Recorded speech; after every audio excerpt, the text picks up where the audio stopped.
Well, hello there. This is video 2 of Unpacking the Birth Chart series. We're still answering the question, who are you, by looking at the birth chart. In this video, we're going to focus on planetary concentrations. So what are planetary concentrations? First, let's discuss what are planets. Planets are kind of the active ingredients in the chart. They're the points that we look at. They give us a lot of information. So they describe common archetypes that exist in everyone. And they rule and occupy signs and houses. And they gather in certain spots in the chart wheel. And that's where we get into planetary concentrations, because all the planets can gather in certain spots. And based on how they distribute themselves or how they lay themselves out on the chart wheel, can give us a lot of information about who are you.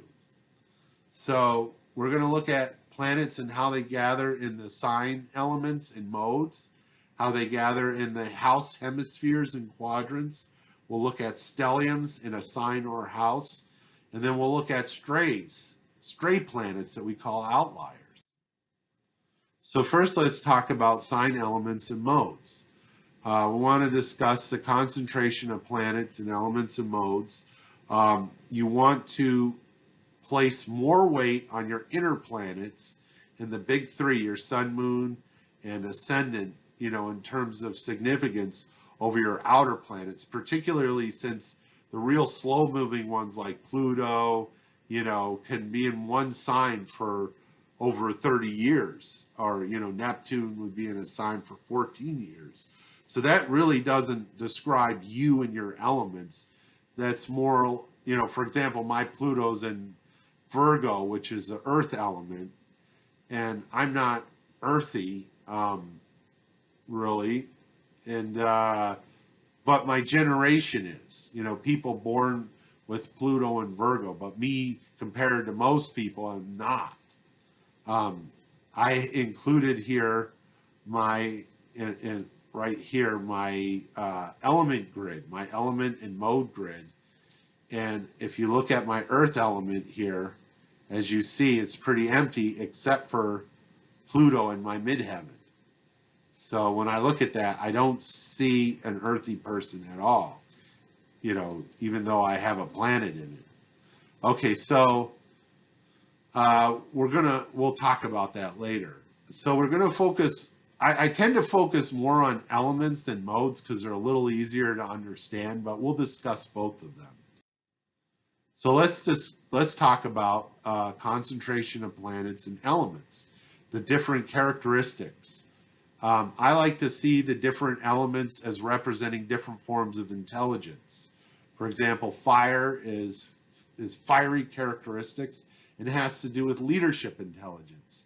It has to do with risk-taking, self-confidence, being able to take the lead, to compete. Air has a cool quality to it. Airy people tend to be kind of cool in the way they act, maybe not as, and so I see air as having social intelligence and be able to have abstract thought, think from a detached point of view, like the air is detached. It's kind of free thinking. Earth is warm, practical intelligence type of people who think more in concrete terms, in the here and now, in their bodies, think about physical reality, those sort of things. Good with money, organization, time, concrete, practical skills. Water has a cold quality to it, and it has to do with emotional intelligence and understanding feelings, the language of feelings. Also, intuition and psychic abilities do well with water as well. I mean, all the elements can have certain psychic characteristics to them, but particularly water with its sensitivity to feelings. So if you find yourself lacking an element, as I just showed you, with my earth element that's not very well represented, you will develop it over your life. So I did not start off in this world very practical. but I learned to become practical over time. You know, it's still very hard for me to, you know, organize money and time and things like that. But I've developed techniques and skills that have helped me. Also, my fire element's probably my second weakest element, even though I have my, that's right here, I have my ascendant and my Neptune there, which is not a personal planet. That, again, that changes.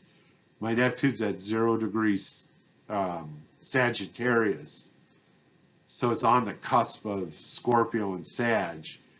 And, you know, it's going to be, it was in Sagittarius for 14, or I don't know exactly how many years, but around 14 years or so. So it doesn't, that doesn't necessarily reference to me. So leadership intelligence is also something I've had to develop. What I'm strong in, well, my strongest element is water, because I have my sun and moon there, which are both luminaries. And then I got Mercury and Jupiter there. Mercury, you know, is a personal planet. Jupiter's kind of on the gateway to the outer planets. And then my second strongest is, my second strongest is air, which is my social intelligence and ability to do abstract thought. So, because I have my Mars and my Venus, which are personal planets in there.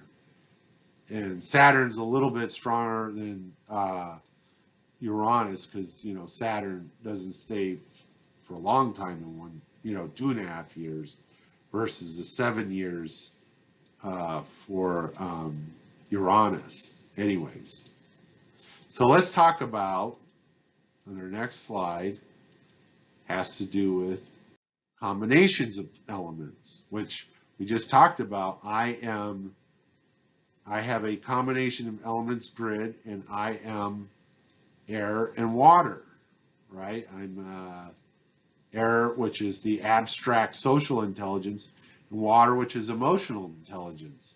So when you combine those two together, it is an intuitive intelligence, meaning that I can put abstract ideas to feelings, sensations, and it makes sense with me teaching astrology that has to do with kind of teaching symbolism and using a language of the soul, you know, which is very watery and very airy as well. Of course, astrologers are every combination of elements, but let's just, you know, you don't have to be a water air person, but that's how I use those elements to teach it. So anyways, let's look at the different combinations here. And the fire, when you combine fire and air, you have, you know, outgoing kind of intelligence. Fire is leadership, air is social. So this kind of person has a lot of masculine, what were traditionally considered masculine characteristics, attributes of being outgoing, you know, being more extroverted. Of course, it all depends what planets. There's other things that decide that. It doesn't instantly decide that you're extroverted. But it shows that you have an ability in being a leader, and also an ability with social mannerisms, with abstract thought, that sort of thing.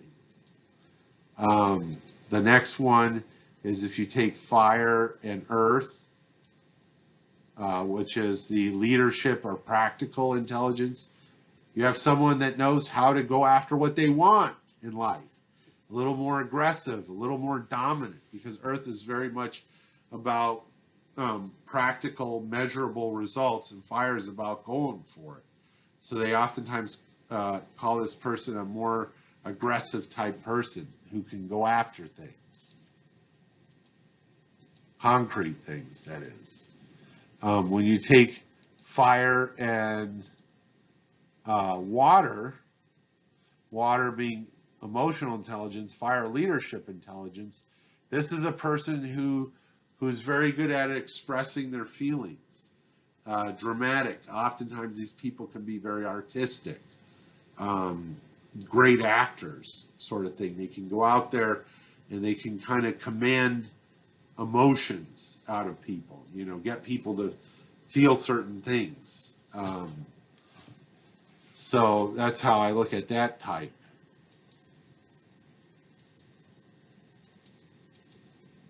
Now looking at air and earth, that's kind of the opposite of fire and water. Fire and water both being expressive and sensitive. On the other hand, air and earth are kind of stoic. They're both kind of, you know, earth is practical. Air can think in terms of abstract thoughts.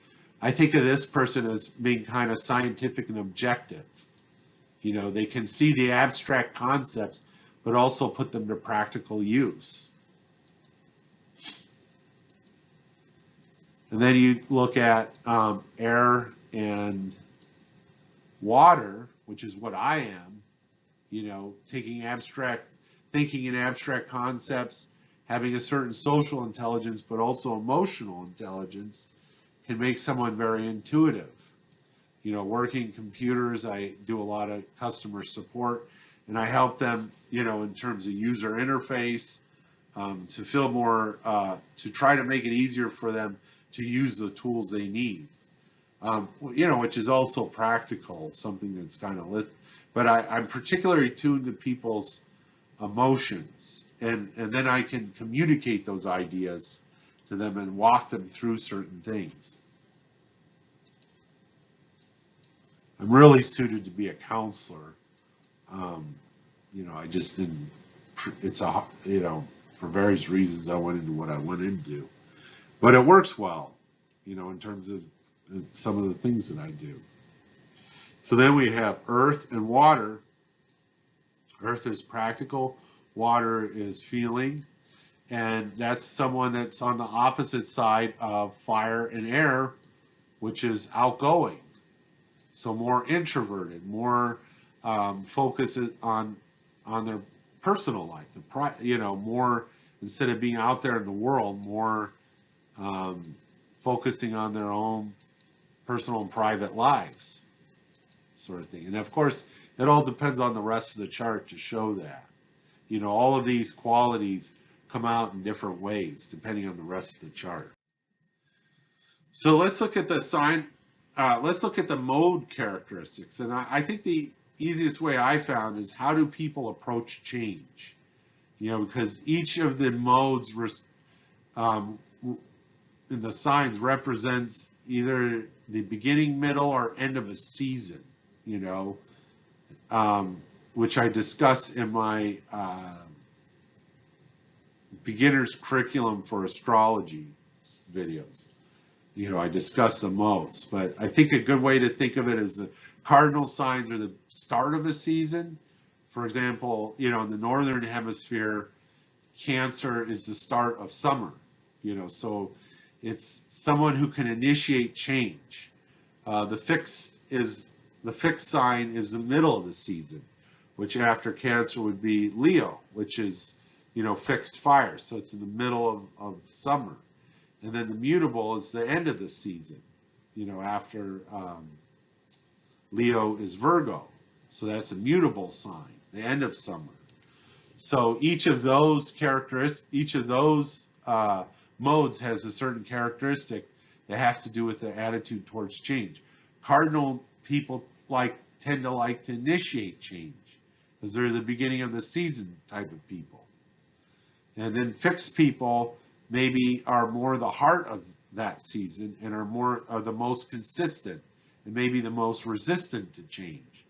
And mutable are the ones that can adapt to change because they're towards the end of a season, you know. And another characteristic you find with mutable is they tend to be more idealistic. Now, when you look at my grid, it's pretty well balanced between cardinal, fixed, and mutable when you look at my different pillars or my different columns. So, you know, I have the Sun and Mercury, which are inner planets, Moon, Mars, you know, and my fixed, and then I've got my mutable. I have my ascendant, and Venus. So maybe mutable is a little slightly weaker than the other two. So it might be a little harder for me to adapt to change. So anyways, that's the modes. Let's talk about hemispheres and quadrants. So you divide, the hemisphere and quadrants have to do with the lines that divide up the houses, particularly the angles. You know, you have in this first diagram, the upper hemisphere and then the lower hemisphere divided by the ascendant-descendant line. The upper hemisphere has to do with being more oriented towards your public life, and then the lower hemisphere has more to be oriented towards your personal life. And I think being a public speaker, I tend to think in terms of public life here. And then when we look at the hemispheres separating left and right hemispheres on the chart wheel, the left half has to do with the self, and the right half has to do with relationships and working with others. And then when we look at quadrants, we're basically using both hemispheres. So the first quadrant here of first, third, second, and third house has to do with your personal lower quadrant, and then but then also your your lower hemisphere, and then your left hemisphere of self. You know, whereas fourth, fifth, and sixth houses have to do with your lower hemisphere, your personal hemisphere, but your right hemisphere of being other oriented. You know, your third hemisphere here of seventh, eighth, and ninth is your upper hemisphere of being oriented more towards the public, and your right hemisphere of focusing more on relationships and others. And then your 10th, 11th, and 12th house are the upper hemisphere of your public life, but then your left hemisphere of being focusing more on yourself and your own self-determination, own will. So, so you might have a concentration of planets in one hemisphere or another. And if you're missing planets from, you know, let's say I have a bunch of planets up in this upper hemisphere and not much in the lower hemisphere. So my whole life has been focusing on my public life, maybe my career or, you know, friendships or something out in the world, you know, but I'm lacking in the personal. That's something that I would make up over a course of a lifetime. I'd learn about the skills of my personal life, you know, develop my personal life. Same with the left and right. Or, you know, maybe you have one of your quadrants, let's say your fourth, fifth, and sixth houses are empty, and you have planets all over the other houses, you know, so that area is empty. So maybe in that area, in those areas, those are skills and things that you learn about over time throughout your life. Similar to how if you're missing an element or you're missing a mode, you know, you develop those skills over time.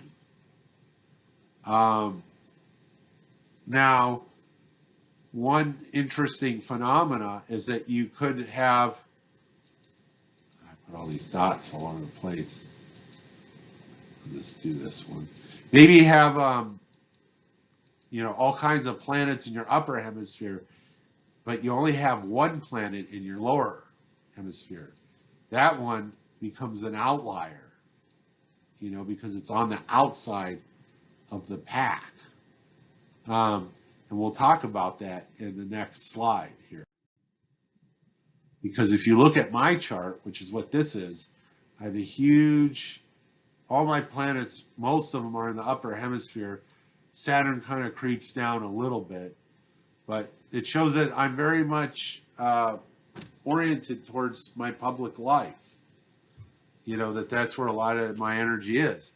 However, I have this outlier down below, Mars, in my north node in the third house. So, which is interesting because a lot of my life has been focused on my personal life. You know, I don't really do as much out in the public as I thought I should with this particular chart.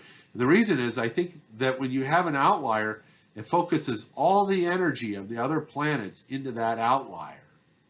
You know, everything goes into that outlier. So I find that really interesting. Now, Mars rules my 5th house. And the reason I say that, here's my 5th house. My 5th house cusp is in Aries. And Mars rules Aries. Mars is the ruler of Aries, right? So Mars represents everything that's in my 5th house, which has to do with creativity, romance, but in particular children, which I want to bring out here. You know, I had a child fairly young by today's standards that kind of changed the direction of my entire life, you know. And then I have 3 children altogether. So because of that, my focus has been on my personal life, you know, with raising children. Even though I have a lot of energy in this public hemisphere. So I find that really interesting. So let's look at stelliums here.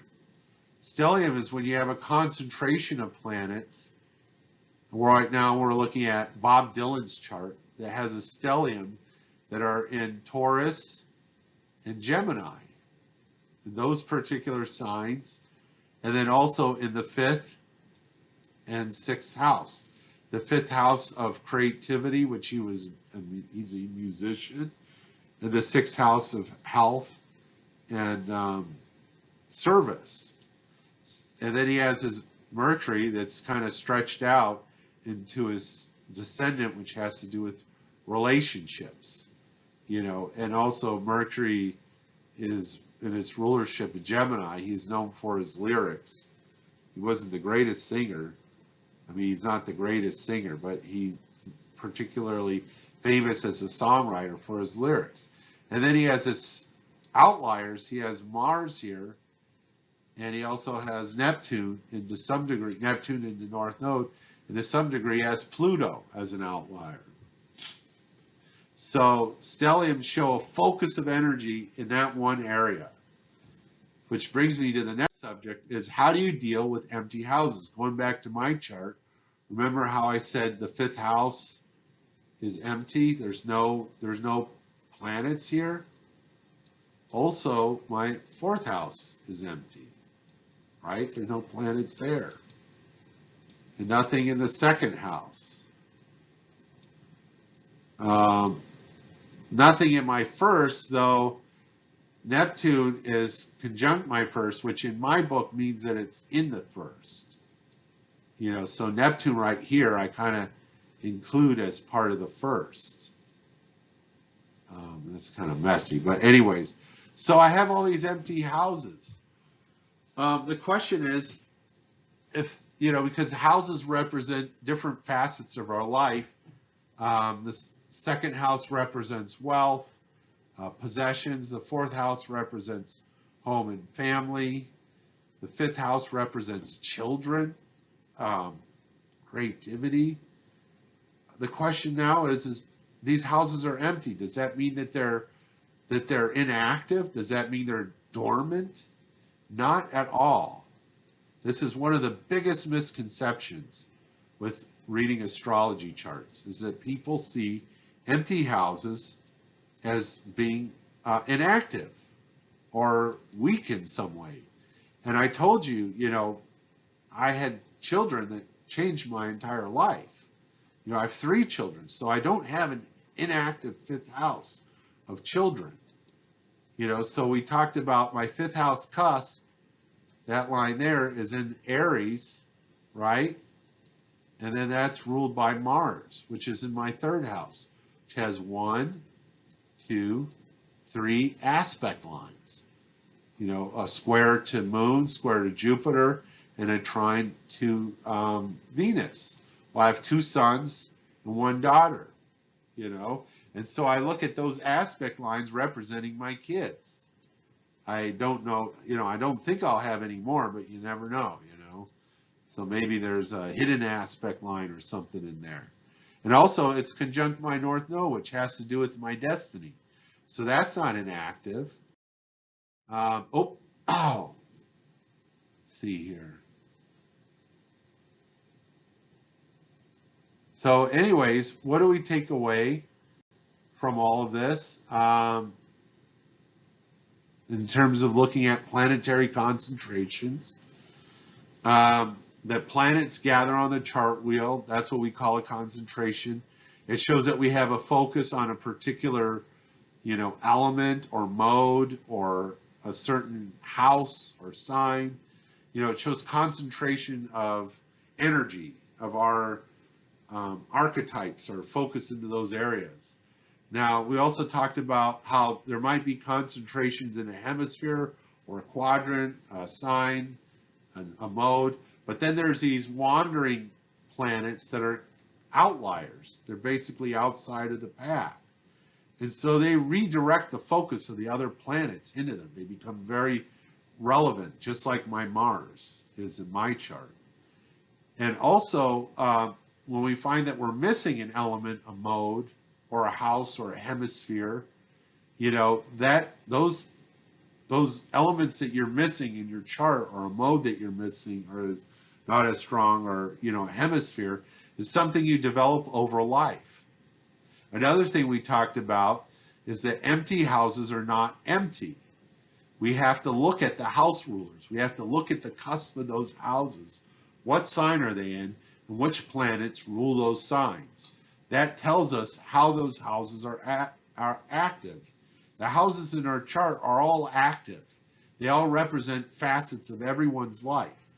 Much the same as this, they represent those aspects the same way that our planets represent all those different aspects of our life. So what else do we take away? In this particular video series, we're asking the question, who are you? And this is the second video in this series that we discuss this. So when we're talking about who are you, using the package delivery analogy, we're looking at your package content lists. And so far, in our first video, we talked about the big three and outer four that describe your general personality, the big three, your sun, moon, and ascendant, and then your generation markers, which are the outer four planets. In this video, we talked about concentrations of elements, modes, hemispheres, quadrants, stellium, outliers, and that shows how all your planets focus into certain areas of your life. The next video we'll discuss your dominant planets, and that describes what planet or planets embody you. And so I really look forward to sharing that information with you, and thank you very much for watching.